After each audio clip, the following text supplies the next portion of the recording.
The judge had already picked up the final page of the verdict. One more sentence. That was all it would take to end the empire of the most feared man in South Korea. The courtroom was packed. Journalists stood shoulder to shoulder. Television cameras pointed toward the defendant's table. Outside, hundreds of reporters waited behind security barriers despite the pouring rain. Across the country, millions watched the trial live. Everyone believed they already knew how it would end. They couldn't have been more wrong. "Your Honor!" a clear female voice echoed through the courtroom. The heavy courtroom doors swung open. Every head turned. A tall black woman stepped inside, wearing a navy blue suit that matched the calm confidence on her face. She carried only one leather folder, nothing else. No assistance, no security, no hesitation. She walked straight down the center aisle as though she belonged there. The room fell completely silent. The judge frowned. "This hearing has already concluded." The woman stopped a few feet from the defense table. "I respectfully disagree, Your Honor. If you deliver that verdict today, an innocent man will lose everything." A wave of whispers spread across the courtroom. The lead prosecutor stood immediately. "Your Honor, I object.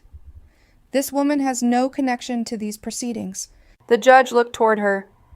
"State your name." She met his eyes without blinking. "My name is Jassica Williams." The name meant nothing to the reporters, nothing to the public, nothing to the prosecution, but at the defense table. Seo Tae-hyun slowly lifted his head. His breathing stopped. The courtroom disappeared around him for 15 years. He had imagined this moment 1,000 different ways. None of them looked like this. His lips parted slightly. "Jassica?" She heard him. She looked toward him for only a second. Years of silence passed between them in that single glance. She quickly looked away. There would be time for emotions later. Right now, she had come to save his life. "Your Honor," Jassica said calmly, "I request permission to present evidence that was deliberately hidden from this court." The prosecutor laughed. "Hidden?" "My team has investigated this case for over 2 years. There is nothing left to discover." Jassica opened the leather folder. Without saying another word, she removed one document and placed it before the judge. The judge adjusted his glasses. His expression slowly changed. Then another document, another, and another. The courtroom watched in complete silence. Finally, the judge looked up. "Where did you obtain these records?" Jassica answered quietly. "I spent the last 4 years collecting them." The prosecutor's smile disappeared. "What exactly are you trying to prove?" Jassica slowly turned toward him. "I'm not trying to prove anything. I'm here to reveal the truth." She faced the judge again. "The man sitting before this court has many enemies. Some wanted his businesses. Some wanted his influence. But the person responsible for placing him in this courtroom," she slowly looked around the gallery, "is much closer than anyone realizes." Several people instinctively turned their heads. The atmosphere changed instantly. Someone inside the courtroom was involved. The judge leaned forward. "Counselor Williams, if what you're suggesting is true, why wait until today?" Jassica took a slow breath. "Because yesterday, I was still missing one piece of evidence." The prosecutor stepped forward. "This is absurd. She's trying to delay justice." Jassica calmly looked at him. "Justice has never been delayed by the truth." The courtroom fell silent again. The judge thought carefully. Finally, he placed the verdict back on the bench. "This court will recess for 30 minutes. When we return, Counselor Williams will present her evidence." The room erupted. Reporters rushed toward the doors. Television presenters spoke excitedly into their microphones. Outside the courthouse, breaking news alerts spread across the country. Inside the courtroom, Seo Tae-hyun remained seated. His eyes never left Jassica. She had changed. The frightened little girl he once found beneath a bridge had become a woman the entire courtroom had stopped to listen to.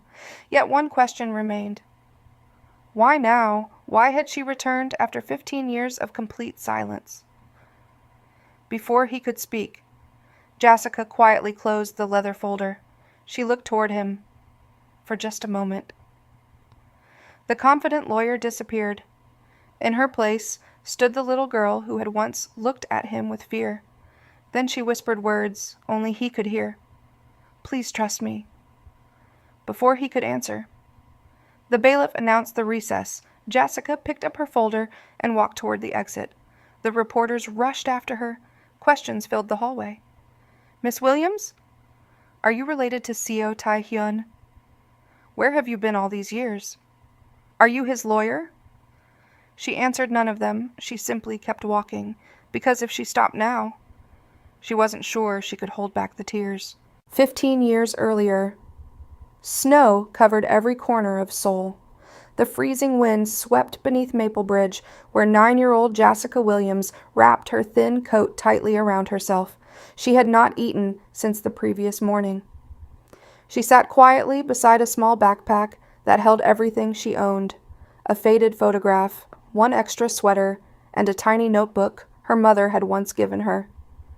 She looked toward the road above. Cars passed without slowing. No one looked beneath the bridge. No one knew she was there. Then, the sound of several powerful engines echoed overhead. A convoy of black luxury SUVs came to a smooth stop. The doors opened almost at the same time. Several men stepped out. Each wore a dark suit. Each quietly scanned the surroundings.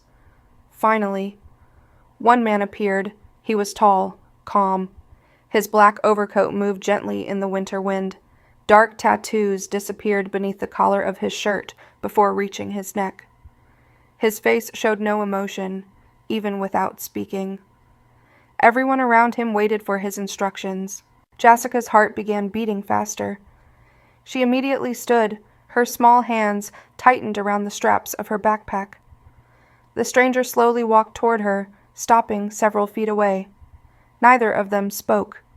For a long moment, they simply looked at one another. Then he quietly reached into his coat. He removed a thick envelope filled with cash and held it toward her. Jassica looked at the money, then at the tattoos, then back at the money. She slowly shook her head. I don't want your money, she said. The man looked surprised. She lifted her chin bravely. If you really want to help me, please buy me something to eat instead. That single sentence changed 2 lives forever. For the first time in many years, Seo Tae-hyun found himself speechless. People usually wanted his money. Some wanted his influence. Others wanted favors. But the little girl standing before him wanted none of those things. She only wanted a warm meal. He looked at one of his security men. There's a restaurant still open 3 streets from here. The man nodded. I know the place. Bring their best soup, fresh bread, hot tea, and fruit. Enough for everyone. Within minutes, warm food arrived beneath the bridge. The smell filled the cold night air. Jassica looked at the bowls of soup before quietly bowing her head. Thank you, she said. She ate slowly, grateful for every bite. Seo Tae-hyun sat on a nearby bench with a bowl of soup in his hands. He noticed something unusual. The little girl never asked for more. She carefully ate only what she needed, leaving enough for breakfast the following morning. She had already learned what it meant to survive. After dinner, Seo Tae-hyun asked quietly, Where is your family? Jassica lowered her eyes. My parents died. She held her backpack closer. I've been alone ever since. The words were simple, yet they carried enough sadness to silence everyone beneath the bridge. One of the security guards quietly turned away. Even he struggled to hide his emotions. Seo Tae-hyun remained calm. But inside, something had changed. He could leave, drive away, forget this night, yet every instinct told him he wouldn't. Later that evening, He contacted the city's child welfare authorities. "I've found a child without a guardian," he said. "I want everything handled legally." Over the following weeks, social workers, government officials, and family investigators worked together. They searched for relatives. They checked every available record. No immediate family could be found. Finally, after completing every legal requirement, the court approved the adoption. The little girl beneath the bridge officially became part of Seo Tae-hyun's family. The day she entered the mansion, she carried the same small backpack. It contained everything she owned. Mrs. Han welcomed her warmly. From that day forward, she supervised Jassica's education, health, and daily routine. The housekeepers became like aunts. The gardeners taught her the names of flowers. The cooks insisted she always ask for a second serving, little by little. The mansion became less frightening, but one thing never changed. Jassica never completely trusted Seo Tae-hyun. Every time he returned home, she noticed the tattoos disappearing beneath his shirt collar. She noticed the serious men who accompanied him. She noticed the respect, and sometimes fear, they showed him. In her young mind, tattoos meant danger. Bad people had tattoos. Movies had taught her that. Stories had taught her that. So she quietly reached her own conclusion. My father must be a bad man. She never said those words aloud, but she believed them. Seo Tae-hyun never tried to change her mind. He never defended himself. He never explained his business. Instead, he simply kept showing up. If she had a school performance, he sat quietly in the last row. If she won an academic award, flowers waited in her room before she arrived home. If she became sick, he canceled meetings to make sure she recovered. He never demanded gratitude. He simply remained consistent. Mrs. Han noticed everything. One afternoon, she smiled at Jassica.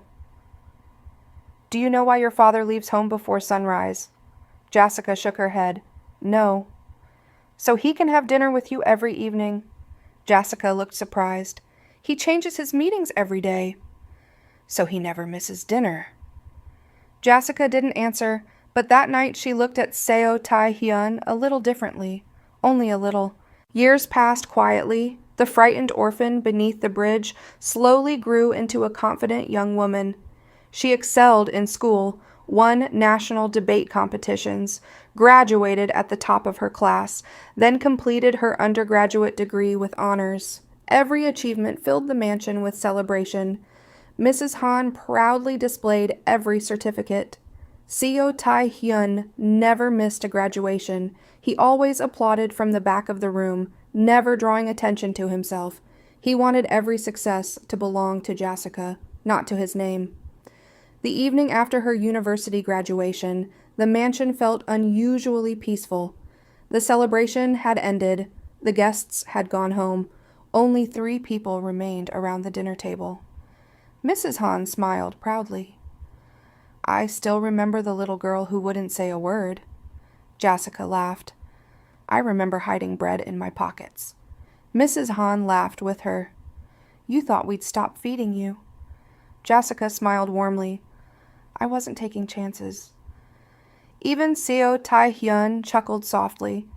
It was one of those rare moments when the entire house felt like a family. Then Jassica became quiet. She looked toward Seo Tae-hyun. "Father." He looked up. "Yes?" "I've made a decision." His expression became serious. "I'm listening." She folded her hands together. "I want to study law abroad." Mrs. Han stopped pouring tea. The room became silent. Seo Tae-hyun looked at Jassica for several moments. "Have you already chosen where?" She nodded. "London. I've received an offer from one of the best law schools." Mrs. Han smiled. "That's wonderful." Seo Tae-hyun smiled too. "I'm proud of you." Jassica looked surprised. "You don't mind?" He shook his head gently. "I raised you to chase your dreams." "Not to stay close because it makes me comfortable." Relief filled her face. "Thank you." But inside her heart, another reason remained hidden.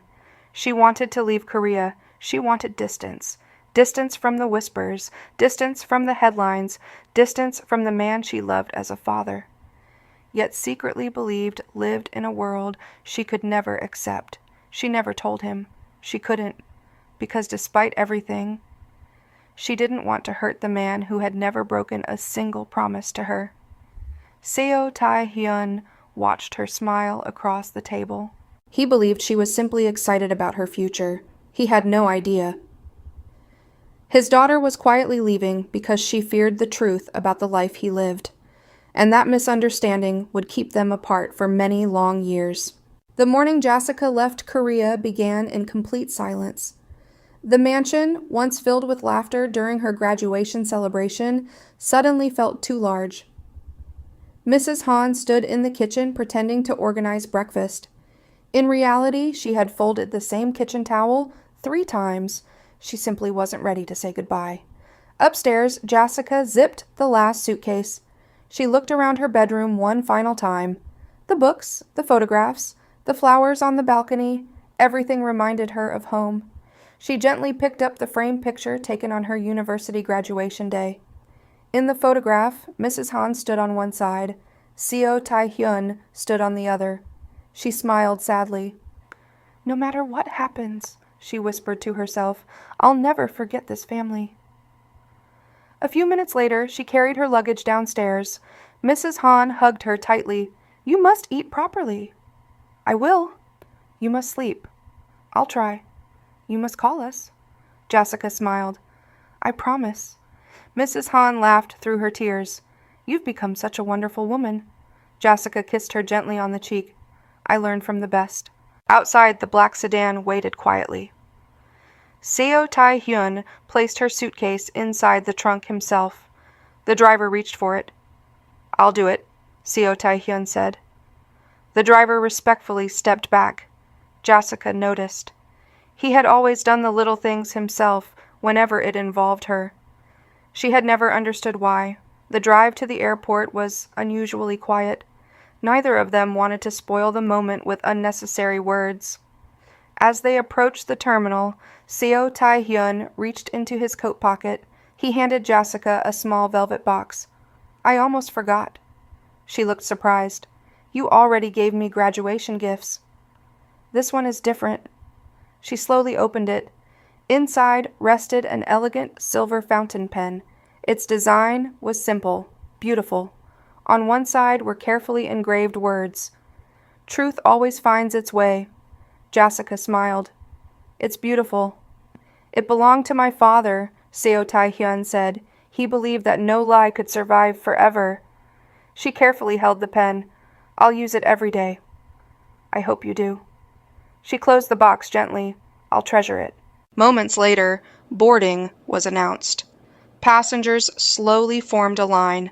Jassica looked toward Seo Tae-hyun. For the first time in years, she stepped forward and hugged him. It wasn't a long embrace, but it was enough. "I'm going to make you proud," she said. Seo Tae-hyun smiled. "You already have." She looked into his eyes. "I'll come back when I've become the lawyer I dream of becoming." "I'll be waiting." She nodded, then walked toward the departure gate. She never looked back, not because she didn't want to, because she knew if she did, she might never leave. Hours later, London welcomed her with gray skies and gentle rain. Everything felt unfamiliar. The streets, the buildings, the accents, even the air smelled different. For the first time since she was adopted. She truly stood on her own. She smiled quietly. "This is where my future begins." The following weeks passed quickly. University demanded everything she had. Long lectures, research, endless reading, court simulations. While many students spent evenings exploring the city, Jassica remained inside the library until security announced closing time. Her professors noticed. One afternoon, Professor William Carter stopped beside her desk. "You've been here every evening this month." Jassica smiled politely. "I still have a lot to learn." He looked at the thick pile of books. "Most students think they already know enough." She closed her notebook. "My father taught me something." "What was that?" "The day you stop learning." is the day you stop growing." Professor Carter smiled. "He sounds like a wise man." Jassica looked down. "He is." Even after moving thousands of miles away, she still couldn't bring herself to tell anyone who her father really was. Whenever classmates asked, she always gave the same answer. "My father is a businessman from Korea." Nothing more, nothing less. 3 years passed. Jassica graduated at the top of her class. Her name appeared on the university's honor board. Several prestigious law firms competed to recruit her. In the end, she accepted an offer from one of London's most respected litigation firms. The senior partner shook her hand. "Welcome to Blackwood and Mason." "We've heard remarkable things about you," Jassica smiled. "I'll do my best." "You already have." Within 2 years, her reputation spread throughout London's legal community. She remained calm under pressure. She never raised her voice inside a courtroom.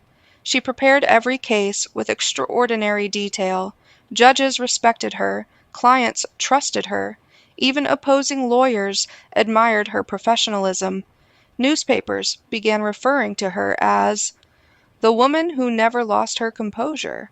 Her career continued rising, but so did the number of powerful people seeking her legal expertise. One rainy afternoon, her assistant entered her office. "You have another appointment." Jassica looked up from her files. "I thought my schedule was clear." It was. He insisted. "Who?" Her assistant hesitated. "A businessman from Korea." "I've never met him." "He said you'll want to."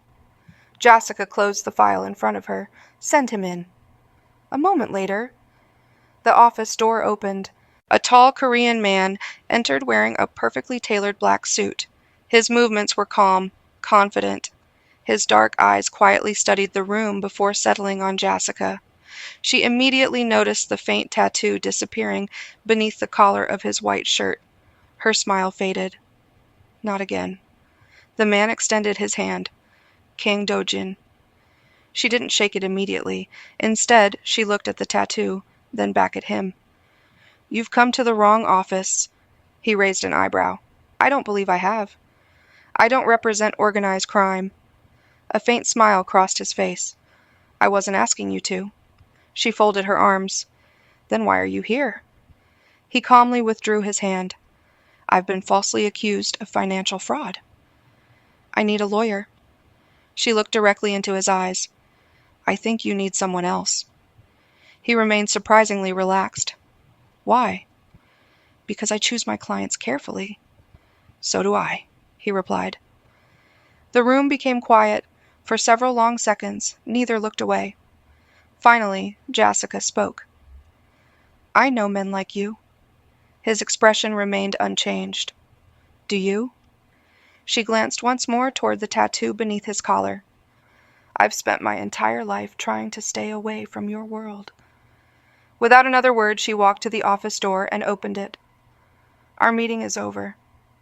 Kang Do-jin looked at her for a brief moment. Instead of arguing, he smiled politely. "I have a feeling this won't be our last conversation," she answered firmly. "It will." He inclined his head respectfully before leaving. The office became quiet again. Jassica closed the door and returned to her desk. She looked out the rain-covered window. Why had seeing those tattoos unsettled her so much? Why did Kang Do-jin remind her of the one person she had spent years trying not to think about? Far below, Kang Do-jin stepped into his waiting car. His bodyguard looked at him curiously. Did she accept the case? He smiled as he watched Jassica's office window high above the street. No. The bodyguard sighed. So that's the end of it? Kang Do-jin shook his head. No. I've just met the most interesting woman in London. As the car disappeared into the evening traffic, neither of them realized. That meeting would change both of their lives, and somewhere far away in Seoul. Seo Tae-hyun quietly looked at the calendar hanging in his study. Another month had passed without a phone call from his daughter. He smiled sadly to himself. She must be busy. He had no idea. The silence between them was about to become the greatest regret of both their lives. London welcomed autumn with cool mornings and streets covered in golden leaves. Jassica's reputation continued to grow. Almost every week, another major client requested her services. Her calendar stayed full. Her office lights were often the last to go out each evening. She enjoyed the work. It reminded her why she had left Korea in the first place. She wanted to build a name that belonged to her, not to anyone else. One Monday morning, her assistant hurried into the office. "Miss Williams." Jassica looked up from a stack of legal files. "What is it?" "You have another appointment." "I don't remember scheduling one." "You didn't." Jassica sighed. "Who is it this time?" Her assistant smiled nervously. "The same Korean businessman." Jassica closed her pen. "Kang Do-jin?" "Yes." She shook her head. "I already told him no." "I know. But he said he'll wait." Jassica glanced toward the reception area. Through the glass wall she could see him sitting quietly with a newspaper in his hands. He wasn't impatient. He wasn't making demands. He simply waited. 20 minutes later, Jassica stepped into the reception area. "You really are persistent." Kang Do-jin stood immediately. "My grandmother always said important things are worth waiting for. I'm not one of those important things." "I disagree." She folded her arms. "I already declined your case." "I know." "Then why are you here?" He smiled politely. "I came to return something." He placed a small notebook on the table. "You left this in the conference room." Jassica looked surprised. She picked it up. It was hers, filled with months of handwritten legal notes. She had searched for it everywhere. "You could have mailed it." "I could have? But I preferred bringing it myself." She looked at him suspiciously. "Why?" "Because I wanted another chance to thank you." "I didn't take your case." "You still treated me with respect." She didn't know how to answer. Most disappointed clients argued. Some became angry. He had done neither. That evening, heavy rain fell across London. Jassica finally left the office after 9 o'clock. Most of the surrounding buildings had already gone dark. She opened her umbrella and started walking towards the underground station, halfway down the street. The rain became much heavier. Strong wind pushed against her umbrella until it suddenly flipped inside out. She sighed. "Perfect." A familiar voice spoke behind her. "May I help?" She turned. Kang Do-jin stood beside a black sedan parked along the curb. He held another umbrella. She couldn't believe it. "You again," he smiled. "Pure coincidence." She looked at the perfectly polished sedan. "I don't believe in coincidences." "Neither do I." The rain continued pouring. She looked toward the station nearly 3 blocks away, then back at him. "You've been waiting here?" "I had dinner nearby." She wasn't convinced. He opened the passenger door. "I'll drive you home." "No, thank you. The trains may stop running if the weather gets worse." "I'll manage." He nodded respectfully. I expected that answer. Instead of insisting, he closed the car door, then quietly handed her the umbrella. "You'll need this more than I will." She looked surprised. "What about you?" "I'll be fine." Before she could refuse, he returned to the driver's seat. The sedan slowly disappeared into the rain. Jassica stood there holding the umbrella. She looked at it for several seconds. It was brand new. Without realizing it, she smiled. Only for a moment. The following morning, her assistant entered carrying a newspaper. "Have you seen this?" Jassica looked up. The business section featured a large photograph. "Kang Group announces new children's hospital in East London." She frowned. "Kang Group?" Her assistant nodded. "That's Mr. Kang's company." She looked at the article carefully. The hospital would provide free treatment for low-income families. She read every line. Nowhere did it mention luxury hotels, casinos, nightclubs, or anything illegal, only schools, hospitals, housing projects. She quietly folded the newspaper. For the first time, Questions replaced assumptions. Later that week, Jassica attended an international legal conference. Lawyers from around the world filled the ballroom. During the lunch break, she walked onto the terrace overlooking the River Thames. Someone joined her. "You seem to enjoy quiet places." She didn't need to turn around. "I suppose you planned this too?" Kang Do-jin laughed softly. "I was invited." "So was I." She faced him. "Why do we keep meeting?" He looked toward the river. "Perhaps London is smaller than we think." She smiled despite herself. "I doubt that." For a few moments neither spoke. Then Kang Do-jin asked, "May I ask you something?" "Go ahead." "Why do you dislike me?"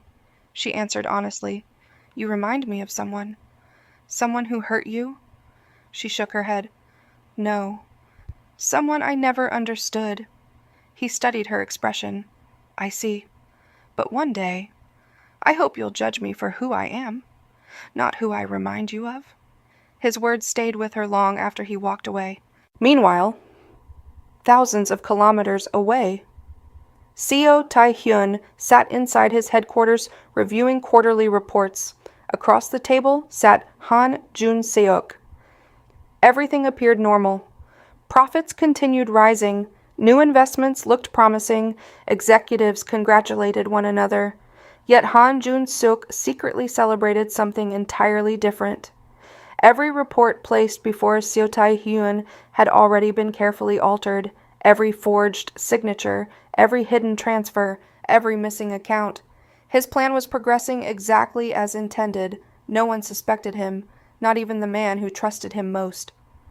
Back in London, Jassica had just finished another successful court hearing.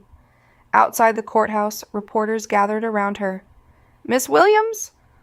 What made today's argument so effective?" She smiled politely. "I simply followed the evidence." Another reporter asked, "Do you ever defend clients you know are guilty?" She answered without hesitation, "No. I believe every person deserves legal representation, but I also believe truth matters." As she walked toward her car, she noticed Kang Do-jin standing across the street. He hadn't approached. He hadn't interrupted. He simply nodded respectfully before getting into his own vehicle. Her driver smiled. "He seems to admire you." Jassica looked away. "He's wasting his time." But deep inside, she wasn't quite as certain anymore. For the first time, the wall she had built around her heart showed the smallest crack. She simply didn't know it yet. Far away in Seoul, another crack had already begun to spread. This one would soon threaten an empire. Winter returned to London. Snow covered the rooftops as the city settled into another busy season. Inside Blackwood and Mason, Jassica's office remained brightly lit long after sunset. A mountain of legal files covered her desk. She had just won another high-profile case. Her clients celebrated. Her colleagues applauded. But success had never changed her routine. She still arrived before everyone else. She still left after everyone else. And every morning, she signed her notes with the same silver fountain pen Seo Tae-hyun had given her years ago. She never left home without it. One afternoon, the firm's senior partner walked into her office. "Jassica," she looked up. "Do you have a minute?" "Of course." He closed the door behind him. "I've just declined another client." She smiled. "You didn't even ask me." "I already knew your answer." She laughed. "Who was it this time?" "Kang Group." Her smile faded slightly. "Kang Do-jin?" He nodded. "They specifically requested you." "And you said no." "I did." The senior partner sat down. "I've been practicing law for over 30 years. I've met difficult clients. I've met arrogant clients. But I've never met someone as patient as Mr. Kang." Jassica looked surprised. "He thanked me." "For rejecting him." She blinked. "He did?" "He said—" The senior partner smiled. "One day she'll understand why I never stopped asking." The office became quiet. For reasons she couldn't explain, those words stayed with her. The following evening, Jassica left the office carrying several case files. As she crossed a busy intersection, she heard shouting behind her. A cyclist had lost control on the icy road. The bicycle slid toward an elderly man crossing the street. Everything happened in seconds. Without thinking, Jassica ran forward. She managed to pull the elderly man out of the way, but she slipped on the wet pavement just before she hit the ground. Strong hands caught her. She looked up. Kang Do-jin. He steadied her until she regained her balance. "Are you hurt?" he asked calmly. She shook her head. "I'm fine." The elderly man walked over. "Thank you. You saved me." Jassica smiled. "I'm just glad you're all right." The man looked toward Kang Do-jin. "And thank you for catching her." Kang Do-jin simply nodded. After the man walked away, silence settled between them. Jassica finally spoke. "You've rescued me twice now." He smiled. "I don't think returning a notebook counts." Despite herself. She laughed. It was the first genuine laugh they had shared. A few days later, Jassica received an invitation to speak at an international legal conference. Lawyers from more than 20 countries would attend. She accepted immediately. The conference hall overlooked the River Thames. After delivering her presentation, dozens of young lawyers gathered around her. One student asked, "What made you become a lawyer?" Jassica paused. "I wanted to understand the difference between reputation and truth." The audience grew quiet. She continued, "Sometimes the world tells us who someone is, but the law teaches us to examine the evidence before believing the story." Several people applauded, standing quietly near the back of the room. Kang Do-jin smiled. She had no idea how important those words would soon become. That evening, the conference hosted a formal dinner. Jassica almost declined. Her colleague insisted. "You work too much. Come for 1 hour." She finally agreed. The ballroom overlooked the city skyline. Soft music filled the room. Business leaders, judges, and lawyers moved from table to table. Jassica stood near the balcony, enjoying the fresh air. A familiar voice interrupted her thoughts. "I was hoping you'd come." She turned. "Kang Do-jin." He smiled. "This time. I promise I won't ask you to represent me." She folded her arms. "That's progress." He laughed softly. "May I stand here?" "It's a free balcony." For a few minutes they watched the city lights in comfortable silence. Then Kang Do-jin asked, "Have you ever been homesick?" She looked across the river. "Every day." "Then why don't you go back?" Her expression became thoughtful. "Because sometimes the people we love are also the people we don't understand." He looked at her carefully. "Your father?" She nodded. "I left because I believed a distance would make things easier." "Did it?" She smiled sadly. "No. It only made the silence longer." For the first time, Kang Do-jin realized there was pain hidden behind her confidence. He didn't ask another question. Some stories needed time. Meanwhile, back in Seoul, Han Jun-seok quietly entered a secure records room after everyone had gone home. He unlocked a cabinet. Inside were company seals, financial records, official contracts, one by one. He replaced genuine documents with forged copies. Each carried Seo Tae-hyun's signature. Each pointed toward crimes that had never happened. He closed the final folder, then whispered, "Almost finished." He switched off the lights. No cameras captured what he had done. He had arranged that months earlier, the following week. Seo Tae-hyun attended a charity banquet supporting children's education. As always, he avoided the stage. He preferred sitting among the guests. After the event, an elderly woman approached him. "My grandson is studying medicine because of your scholarship." Seo Tae-hyun smiled warmly. "I'm glad he's doing well." "You changed his life." He gently shook his head. "He changed it himself." The woman walked away with tears in her eyes. Across the room, a journalist quietly watched the exchange. He frowned. That wasn't the man newspapers described. Several days later, a confidential government notice arrived at CO Holdings.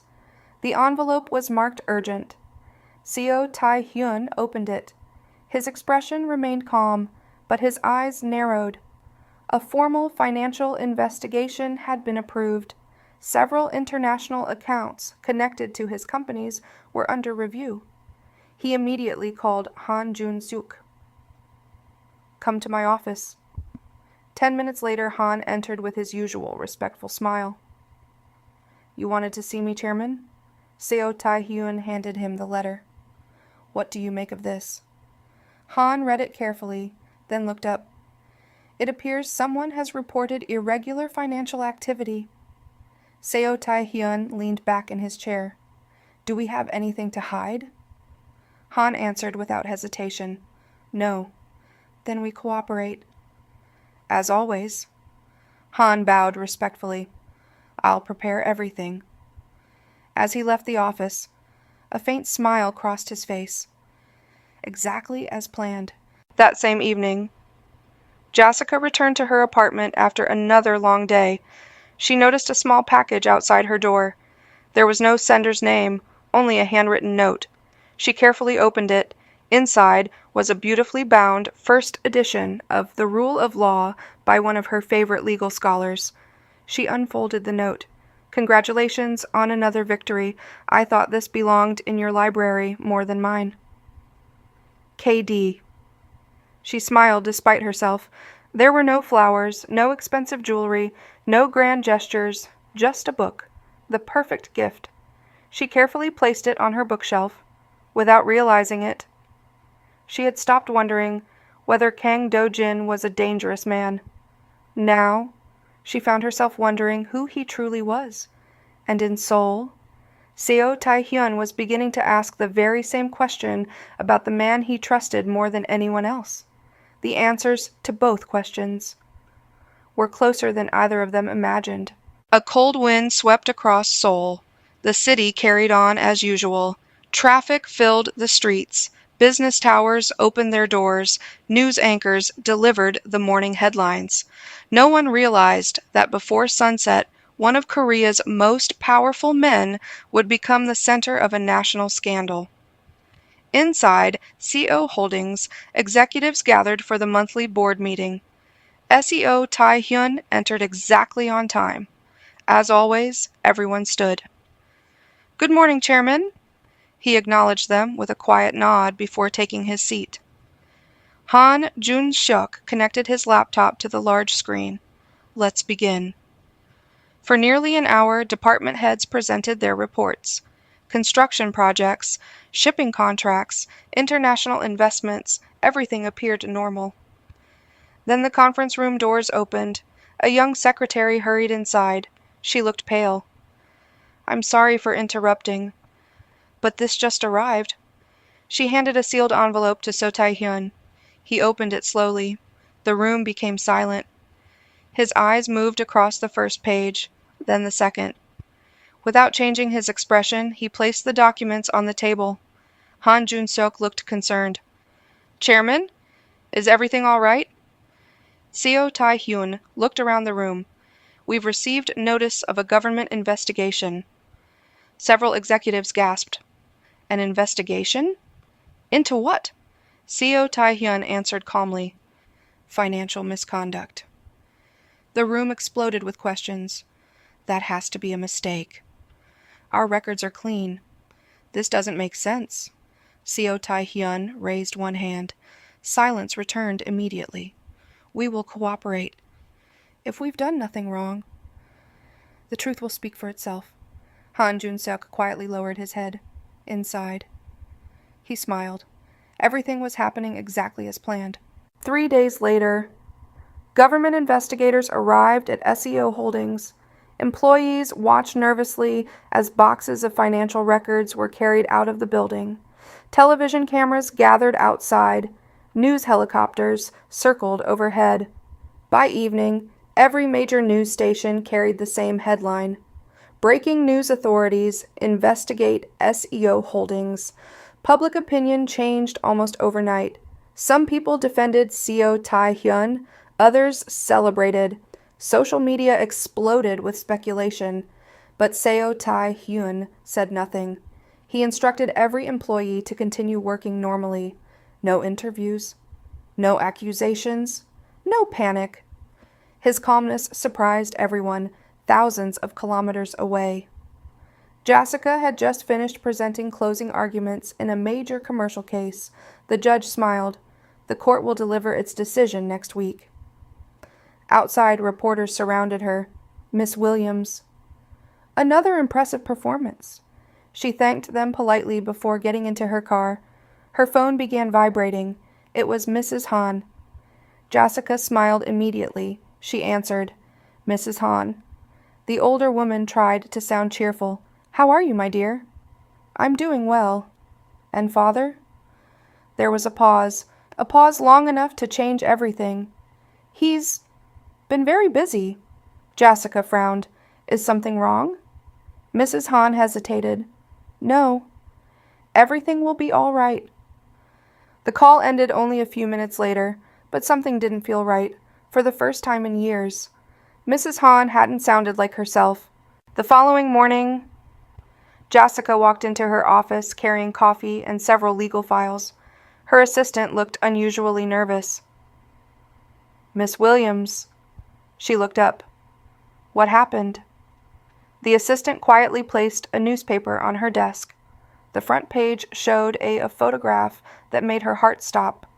Seo Tae-hyun walking down the steps of Seo Holdings, surrounded by investigators, cameras, security officers.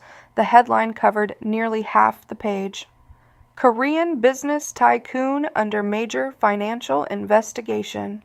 Jassica sat down slowly. She read every word, then she read it again. The article described hidden accounts, international transfers, forged approvals, corporate fraud. She stared at the photograph. "No," she whispered. "This can't be happening." That evening, Kang Do-jin knocked on her office door. She hadn't invited him, but this time, she didn't ask him to leave. He quietly sat across from her. "You've seen the news?" She nodded. "I don't know what to believe." He remained silent. She continued, "The whole world says he's guilty." "And what do you think?" She looked down at the newspaper. "I don't know anymore." Kang Do-jin leaned forward slightly. "Then don't decide today." She looked at him. "What do you mean?" "I've learned something." "What?" "The first story is rarely the whole story." She thought about those words. He continued calmly. "You became one of the best lawyers in this country. Not because you believed headlines, but because you followed evidence." The room became quiet. Jassica slowly folded the newspaper. "You're right. I can't judge him until I know the truth."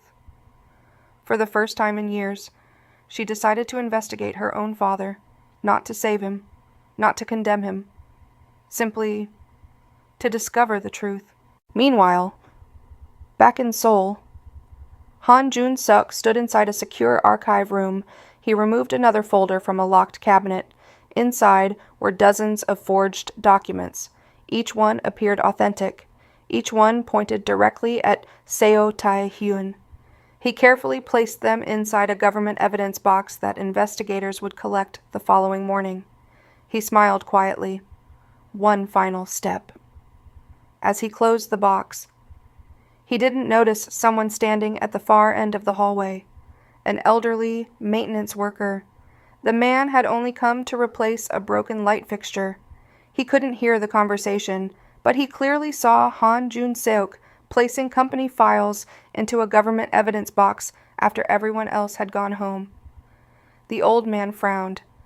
It seemed unusual. He made a mental note of it, then quietly continued his work.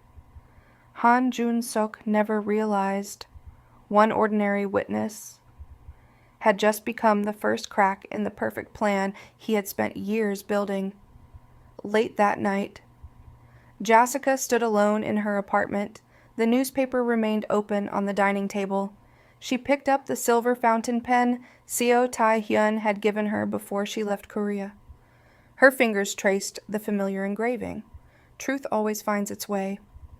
A memory returned. She was 19, standing in the mansion library. Seo Tae-hyun had smiled and said, "Never let emotion replace evidence." At the time, she thought he was simply giving fatherly advice. Now? Those words sounded very different. She looked toward the dark London skyline, then quietly made a decision that would change every life connected to this case. I'll find the truth, even if it takes me back to Korea. Far away in Seoul, Seo Tae-hyun stood alone in his office, looking out over the city. He had no idea. His daughter had just taken the first step on the journey that would one day save not only his freedom, but his entire empire. The next morning, London woke beneath a blanket of gray clouds. Jassica arrived at her office earlier than anyone else. She didn't begin preparing for her scheduled court hearing. Instead, she opened a fresh notebook. Across the first page, she wrote only 4 words: "The Seo Tae-hyun Investigation." She stared at the title for several seconds. For the first time in her career, the person she was investigating was the man who had raised her. She closed her eyes, then whispered, "No assumptions. Only evidence." It was exactly the way Seo Tae-hyun had taught her to think. An hour later, she walked into the senior partner's office. He immediately noticed the seriousness on her face. "You've made a decision." She nodded. "I need an extended leave." He leaned back. "How long?" "I don't know." He folded his hands. "This is about Korea." "Yes." "And your father?" She nodded again. The senior partner remained silent for a moment before speaking. "I've watched you for years. You've never mixed emotions with your work. So if you're asking for leave, I know this matters." He signed the approval without another question. "When do you leave?" "As soon as possible." That afternoon, Kang Do-jin received an unexpected phone call. "Can we meet?" Jassica asked. He smiled. "I'll be there in 20 minutes." They met inside a quiet cafe overlooking the Thames. Neither ordered food. Jassica placed a newspaper on the table. "I need your help." He looked at the headline. "I thought you might." She looked directly into his eyes.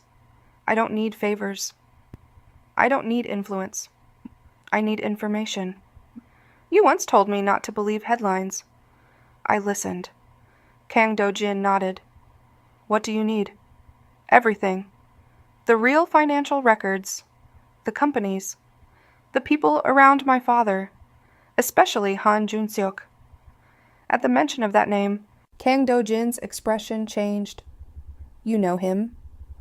"I know of him," Jassica noticed immediately. "What aren't you telling me?" He remained silent for a moment, then answered carefully. "Several European investigators have quietly questioned companies connected to Han Jun-seok." Her eyes narrowed. "They never questioned my father?" "No. Only him." The cafe suddenly felt much quieter. Jassica leaned forward. "Why wasn't this public?" "Because nothing could be proven. Until now." She looked down at her notebook. "So someone suspected him before all this happened?" "Yes." "Why didn't anyone warn my father?" Kang Do-jin answered honestly. "Because no one imagined the person closest to him could betray him." Those words stayed with her. She remembered every family dinner, every company celebration, every holiday. Han Jun-seok had always been there, always smiling, always respectful. She suddenly remembered something from years ago. She had once told Seo Tae-hyun, "I don't trust him." Her father had smiled and said she was probably mistaken. She slowly whispered, "I wasn't." 3 days later, Jassica landed at Incheon International Airport. She hadn't returned to Korea in almost 8 years. The air felt familiar, so did the language. But everything else seemed different. News screens throughout the airport displayed the same breaking story. SEO Holdings chairman faces expanded investigation. She quietly pulled her suitcase toward the exit. No reporters recognized her. That was exactly how she wanted it. Instead of going to the mansion, she checked into a small business hotel across the city. Her first visit wasn't to her father, it was to the courthouse. She stood outside for several minutes, watching, listening, learning. Then she quietly left. She wasn't ready to see him yet, not until she understood the case herself. Over the following days, Jassica visited public records offices, corporate registries, property archives, commercial courts. She spent 12 hours a day reviewing documents. She ignored television, ignored social media, ignored public opinion. She trusted only paper, only facts, only evidence. One evening, an elderly clerk looked at the stack of files beside her. "You've been here every day this week," she smiled politely. "I'm looking for one missing piece." The clerk chuckled. That's usually where the truth hides. Late one afternoon, she discovered something strange. One shipping company appeared in dozens of financial transfers. The company had supposedly existed for 15 years, yet according to government records, it had been registered only 11 years earlier. She checked again. The dates didn't match. She opened another file, then another. More inconsistencies. One signature looked authentic. The next looked slightly different. Not enough for ordinary people to notice. Enough for a trained lawyer. She quickly filled an entire page with notes, then quietly smiled. "Forgeries," she whispered. "Someone has been rewriting history." That same evening, across Seoul, Han Jun-seok received unexpected news. One of his assistants entered hurriedly. "Sir, what is it?" "A lawyer has been requesting old corporate records." Han Jun-seok didn't look concerned. "Many lawyers do." The assistant hesitated. "This one is different." "Why?" "She keeps asking about documents from before the investigation." Han Jun-seok slowly looked up. "What's her name?" The assistant checked his notes. "Jassica Williams." Silence. For the first time in years. Han Jun-seok's smile disappeared. "Are you certain?" "Yes." He stood immediately. "When did she arrive in Korea?" 3 days ago." He walked toward the window. "So, the daughter finally came home." For the first time since beginning his plan, he felt something unfamiliar. Concern. Because unlike everyone else, he remembered exactly how intelligent Jassica had always been. And if she had returned, she wasn't coming home as a daughter. She was coming home as one of the world's best lawyers. That night, Jassica stood outside the gates of the mansion. The lights inside were still on. Mrs. Han was somewhere beyond those walls. Seo Tae-hyun was only a few kilometers away under strict legal supervision. She could have walked inside. She could have gone home. Instead, she quietly turned around. "There'll be time for family later," she whispered. "Right now, I'm a lawyer." She walked back toward her waiting taxi. She had finally found the first thread. Now she intended to unravel the entire conspiracy. What she didn't know was that someone had already begun watching her, and this time, the danger wasn't aimed at Seo Tae-hyun. It was aimed directly at her. The following morning, Jassica returned to the public records office before sunrise. The reading room was almost empty. She preferred it that way. Silence made it easier to notice details others overlooked. She spread dozens of documents across the table. Corporate registrations, tax filings, shipping records, international bank transfers. Individually, they appeared ordinary. Together, they told a very different story. She circled the same company name for the 4th time. Mirai International Logistics. It appeared in nearly every suspicious transaction, yet every time money entered that company, it quietly disappeared into another business within 24 hours. Someone had built a maze. The question was, who designed it? Later that morning, the elderly clerk who had helped her all week approached quietly. I found something you asked for. He handed her a thin archive box. I almost missed it. Jassica smiled. Thank you. Inside were incorporation records dating back more than 15 years. She immediately noticed something unusual. The company seal on the first document differed slightly from the seal used on later documents. Most people would never see the difference. She did. She compared another file, then another.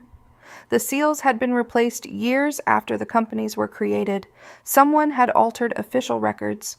She quickly photographed every page. The puzzle was finally beginning to make sense. Across the city, Han Jun-seok received another report. She's still reviewing records. His assistant looked uneasy. And she requested historical seal registrations. Han Jun-seok slowly stood. So she's following the paperwork. He walked toward the window. I underestimated her. The assistant swallowed nervously. What should we do?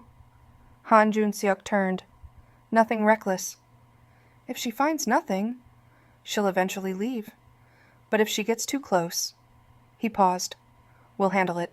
That afternoon, Jassica arranged to meet Kang Do-jin inside a quiet private library belonging to one of his companies. She placed several copied documents across the table. Look at these. He studied them carefully. The signatures? She nodded. They're inconsistent. But that's not the biggest problem. She pointed toward several company seals. These were replaced. Legitimate companies don't quietly replace official seals without documentation. Kang Do-jin looked impressed. I wouldn't have noticed. She smiled faintly. That's why I became a lawyer. He leaned back. What do you think happened? She answered calmly. Someone slowly built a false financial history. Not over months. Over years. He looked at her. So your father may have been framed long before anyone realized. She nodded. Exactly. Before either of them could continue, Kang Do-jin's phone vibrated. His expression changed after reading the message. What is it? Jassica asked.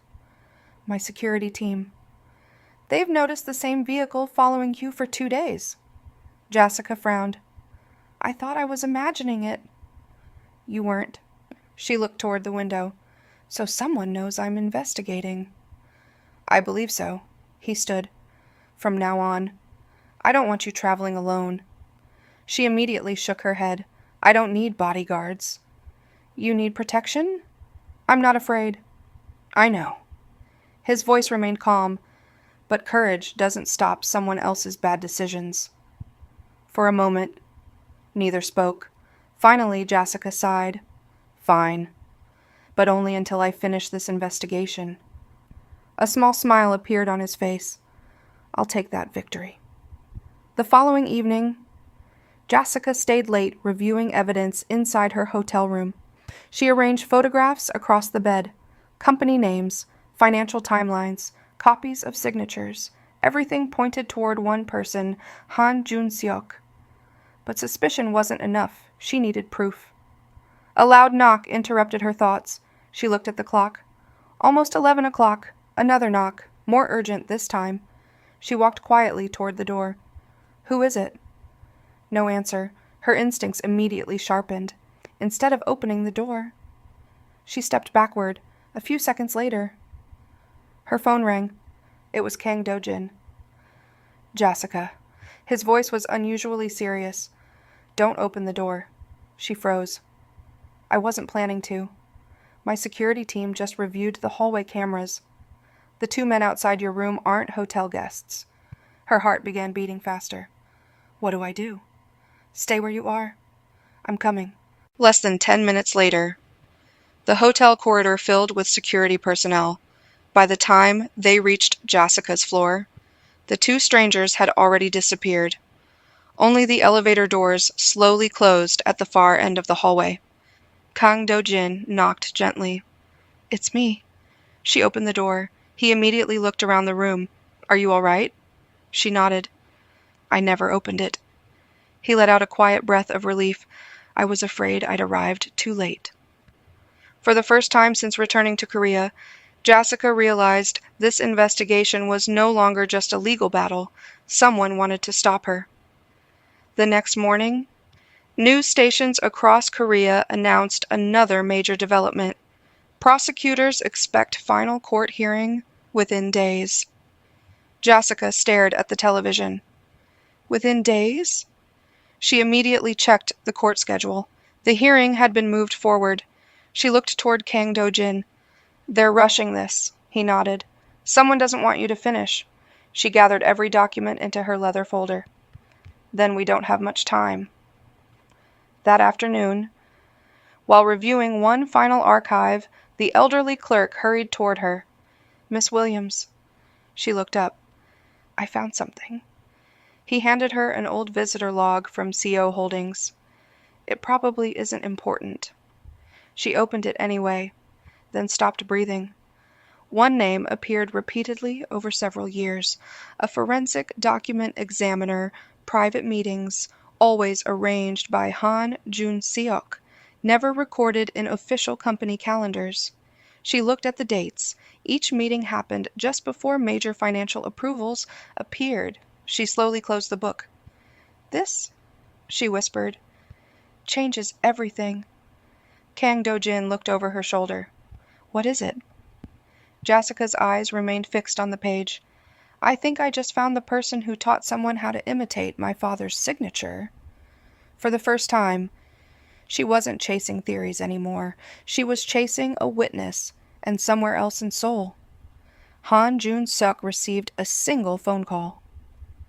The lawyer found the visitor log. His face lost all color. He quietly ended the call, then spoke to himself for the very first time without confidence. She's moving faster than I expected. Outside, dark clouds gathered over the city. The race had begun. Jassica needed one witness to save her father. Han Jun-seok needed that witness to remain silent. Whoever reached him first would decide the future of Seo Tae-hyun's empire. The following morning, Seoul woke beneath heavy rain. Jassica hardly noticed. She had been awake since before dawn. The old visitor log lay open across her hotel desk. One name had been circled over and over again, Professor Kim Sung-ho, a retired forensic document examiner.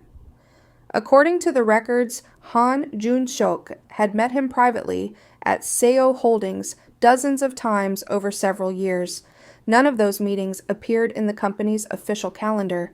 None had ever been reported to the board of directors. Jassica closed the file. If he trained someone to imitate my father's signature, he may be the missing piece. She picked up her phone. Kang Do-jin. I need to find someone. Less than an hour later, Jassica and Kang Do-jin sat inside a quiet conference room. Maps, photographs, and public records covered the table.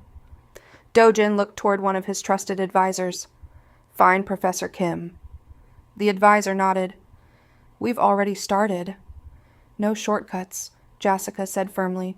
I don't want anyone pressured. I only want to speak with him. The advisor bowed respectfully. Understood. After everyone left the room, Kang Do-jin looked at her. You still don't trust my methods. She smiled faintly. I trust you. I simply want every piece of evidence to stand in court. He nodded with quiet admiration. That's one of the things I respect most about you. By late afternoon, the search produced a lead.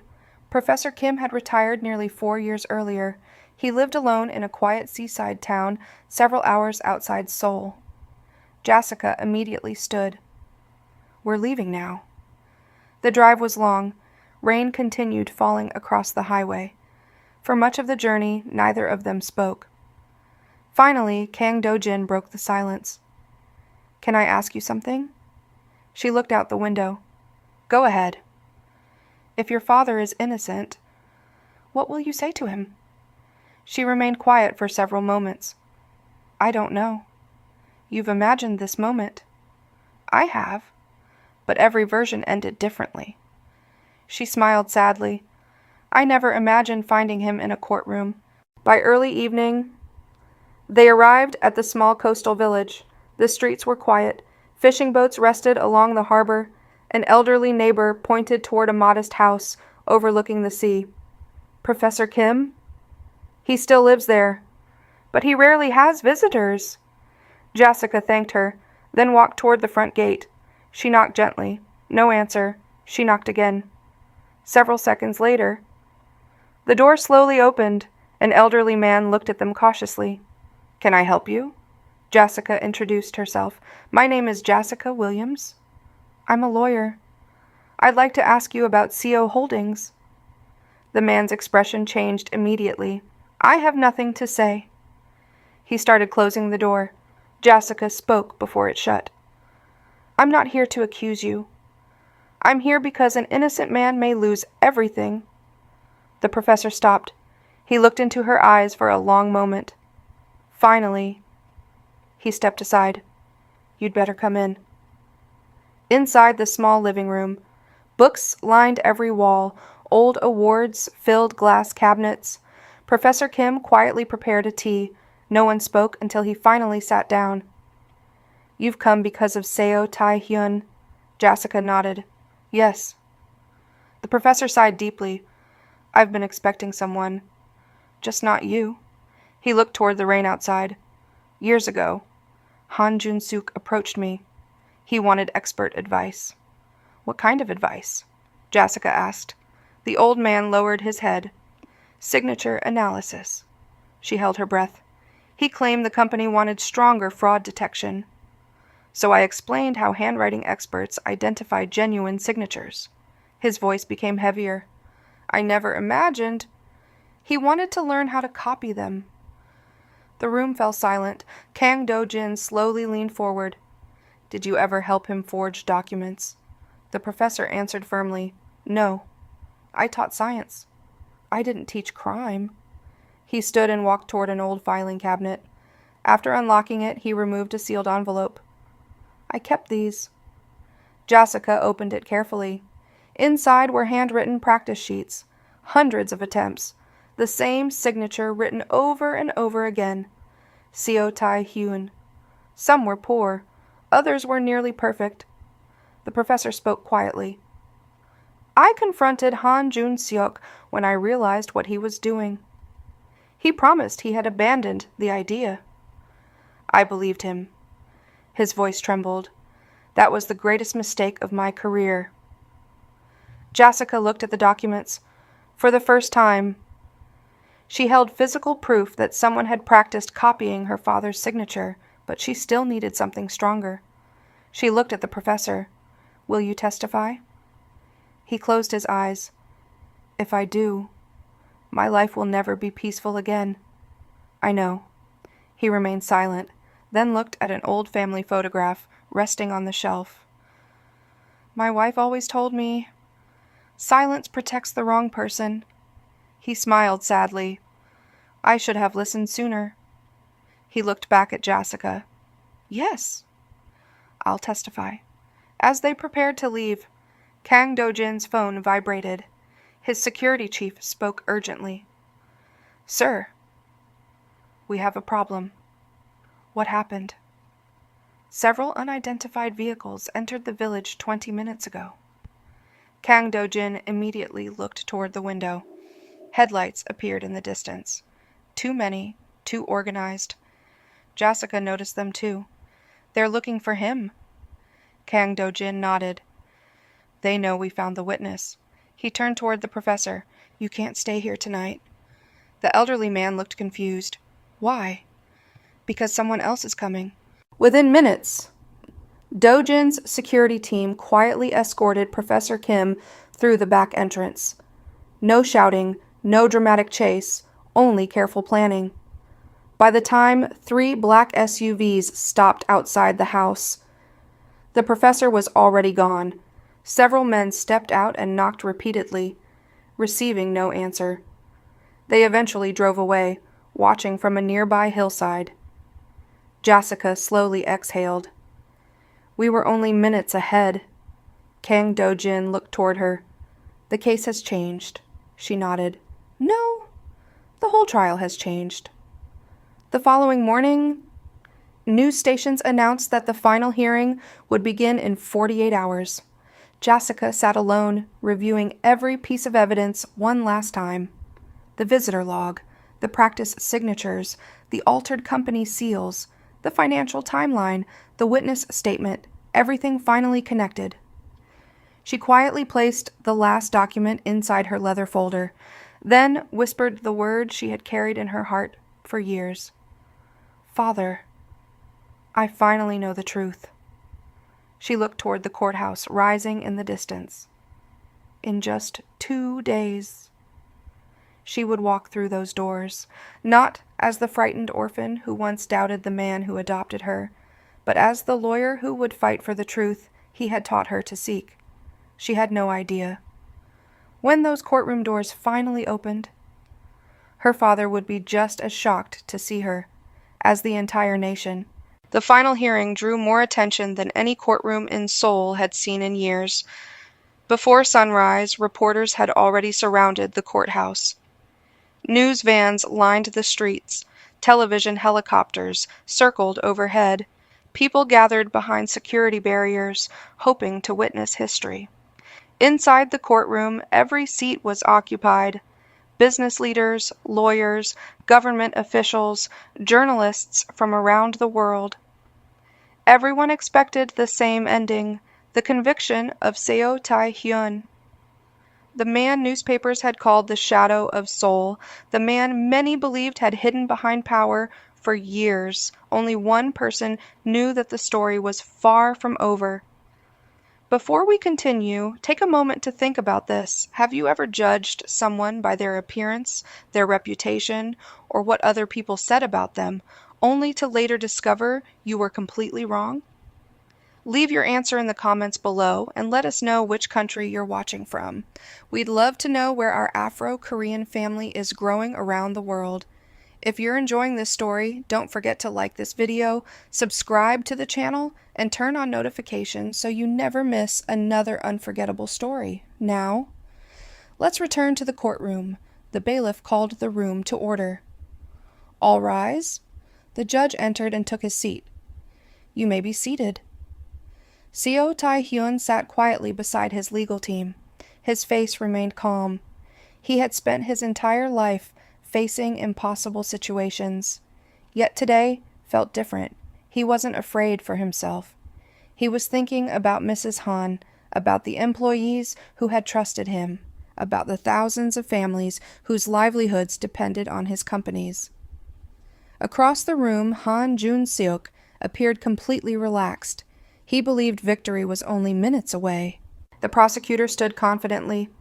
Your Honor, after months of investigation, the evidence clearly establishes a deliberate pattern of financial fraud. He pointed toward several large screens displaying documents. Every transaction bears the defendant's signature. Every transfer was approved under his authority. The prosecution respectfully asks this court to deliver its verdict. The judge nodded. He reached for the written judgment. The courtroom became silent. Your Honor. A clear voice echoed through the room. Every head turned toward the entrance. The courtroom doors slowly opened. A tall, black African woman walked inside, wearing a navy blue suit. She carried only one leather folder. She walked with complete confidence. No hesitation, no fear, only purpose. Seo Tae-hyun slowly lifted his head. His heart almost stopped. Jassica! The courtroom erupted with whispers. The judge adjusted his glasses. And you are? She stopped before the bench. My name is Jassica Williams. I'm an international litigation attorney. I respectfully request permission to present newly discovered evidence. The prosecutor immediately objected. The defense had months to prepare. This hearing should not be delayed. Jassica calmly looked toward him. The truth is never an interruption. It is the purpose of this court. The judge remained silent for several moments. Then he spoke. This court will hear your application. Jassica walked toward the evidence table. She opened her leather folder. The first document was placed before the judge, then another, then another. Company registration records, original corporate seals, independent forensic analysis, visitor logs, financial timelines. Each document quietly dismantled part of the prosecution's case. The courtroom watched in complete silence. Then Jassica spoke. "Your Honor, the evidence presented against a Seo Tae-hyun was not created in a single day. It was built patiently over many years. Someone rewrote history one document at a time." She turned toward Han Jun-seok, "And that person is sitting in this courtroom." For the first time, Han Jun-seok's confident smile disappeared. The prosecutor stood again. "These are only allegations." Jassica nodded. "I agree. Which is why I'd like to call my first witness." The courtroom doors opened once more. Professor Kim Sung-ho entered. Several lawyers immediately recognized him. The retired forensic document examiner took the witness stand. After taking the oath, Jassica began. "Professor Kim, did Han Jun-seok meet with you repeatedly over several years?" "Yes." "What did he ask you to teach him?" "Signature verification." "Did you later discover why?" The professor lowered his head. "Yes. I discovered he had been practicing Chairman Seo's signature." A wave of surprise swept through the courtroom. Jassica carefully placed hundreds of practice sheets before the judge. Each page contained countless attempts to imitate Seo Tae-hyun's signature. The judge examined them quietly, then looked toward Han Jun-seok. His expression had changed completely. Jassica continued presenting evidence. Independent handwriting experts confirmed the forged signatures. Corporate archivists explained the altered company seals. Government record officers verified that official documents had been changed years after they were created, one witness after another. The truth became impossible to ignore. Finally, Jassica displayed a complete financial timeline, every missing transfer, every shell company, every forged approval, all of them pointed toward the same person, Han Jun-seok. The courtroom fell into stunned silence. The judge looked toward the prosecution. "Do you wish to challenge this evidence?" The lead prosecutor slowly closed his file. "No, Your Honor." The evidence was overwhelming. There was nothing left to argue. The judge turned toward Seo Tae-hyun. "After reviewing all testimony and evidence presented before this court finds no credible evidence establishing Seo Tae-hyun's involvement in the alleged financial crimes." He paused. "The charges against Seo Tae-hyun are dismissed. The court further orders that the investigation be redirected toward those responsible for fabricating evidence and orchestrating the fraud." The courtroom erupted. Reporters rushed toward the exits. Breaking news alerts spread across the country within seconds. Seo Tae-hyun cleared of all charges. Innocence proven in dramatic courtroom reversal. Han Jun-seok quietly lowered his head. Years of deception had finally come to an end. The courtroom slowly emptied. For the first time in many years, Seo Tae-hyun and Jassica stood face to face. Neither spoke, neither moved. Finally, Jassica walked toward him. Tears filled her eyes. "I'm sorry," she said. "I judged you the day we met. I saw your tattoos. I listened to rumors. I believed your reputation before I knew your heart." Her voice trembled. "I left Korea because I thought I was escaping the life you lived." She looked down. "I never realized. I was leaving the man who gave me a home. I should have trusted you. I'm so sorry, Father." The courtroom became silent once again. Seo Tae-hyun gently placed one hand on her shoulder, then smiled. "When I found you beneath Maple Bridge, you didn't trust me then either."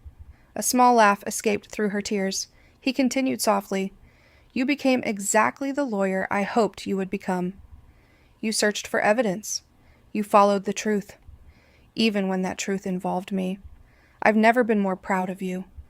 Unable to hold back any longer, Jassica embraced him tightly, this time not as a frightened orphan, not as a lawyer, simply as a daughter. Mrs. Han, standing quietly nearby, wiped tears from her eyes. "Our family is together again," she whispered. Outside the courthouse, hundreds of reporters waited. Flashes lit the afternoon sky. Standing a short distance away was Kang Do-jin. He had watched everything unfold. When Jassica stepped outside, he simply smiled. "You kept your promise," she nodded. "So did my father." Seo Tae-hyun walked toward Kang Do-jin. For several seconds, the two powerful Korean men looked at one another without speaking. Finally, Seo Tae-hyun extended his hand. "I've heard more about you than you realize." Kang Do-jin smiled respectfully. "I hope it was mostly good." "It was enough." Seo Tae-hyun nodded. "Take good care of her. She has spent her life protecting others. She deserves someone who will protect her too." Kang Do-jin shook his hand firmly. "You have my word." Jassica smiled through happy tears. The future she had never imagined was now standing before her. 1 week later, the three of them stood beneath Maple Bridge, the place where everything had begun. Seo Tae-hyun handed Jassica a paper bag. She opened it and laughed. "The same soup." He smiled. "You asked for food." "I've never forgotten." She looked around the bridge. "It doesn't seem as frightening anymore." "No," he replied, "because you no longer stand here alone." Jassica looked at the two men beside her, the father she had once misunderstood, the man she had grown to love. She realized something that day. Family isn't always built by blood. Sometimes it begins with a warm meal offered on a cold winter night, and sometimes the greatest act of love is choosing to believe the truth, even when it's difficult to find. As they walked away together, the bridge slowly disappeared behind them. The place that had once witnessed loneliness now witnessed hope, and for the first time in many years, every heart carried peace.